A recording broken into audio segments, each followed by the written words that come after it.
I'm public speaking and communication coach Carmine Gallo. I wrote a book called The Presentation Secrets of Steve Jobs. I considered Steve Jobs to be an extraordinary business communicator. There's even a Wikipedia entry called Steve Notes that just talks about his great presentation skills. He had 3 techniques that he used consistently and effectively to deliver great presentations, and they're techniques that you can use today to improve your very next presentation. Number 1, create a headline. This is my favorite. You know, Steve Jobs never introduced a product or an idea without a 1-sentence summary that concisely framed the product for the audience. So for example, let's go back to 2001. The first iPod was 1,000 songs in your pocket. It's not a slogan, it's a description of the product so that you could get it immediately. In 2008, the MacBook Air was the world's thinnest notebook. If that's all you know, it tells you a lot in 1 sentence. If you cannot describe your idea or your product in 1 simple, short sentence, go back to the drawing board because you really need to do it if you want to engage your audience. Number 2, share the stage.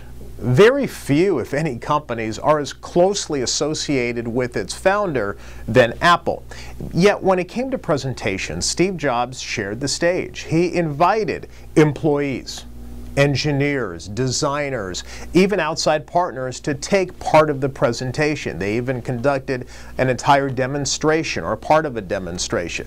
When you go into a Broadway show, you expect a narrative, which is the message, the story, but you also expect a cast of characters. A presentation is no different.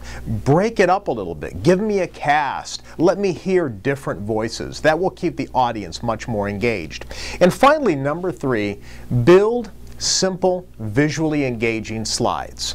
The average PowerPoint slide has 40 words. Now, Steve Jobs didn't use PowerPoint, he used another software called Keynote, but you get the idea. The average slide has 40 words.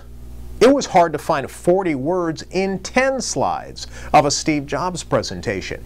Instead, he used text, but he also used pictures and images and animations. This is called picture superiority. Simply put, the brain processes information better when that information is transmitted in terms of images and text, and not just text alone.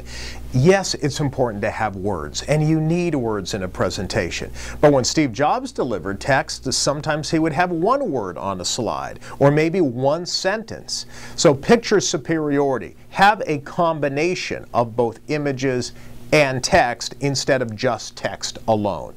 If you adopt these 3 techniques in your next presentation, it will be far more memorable, understandable, emotional, and engaging.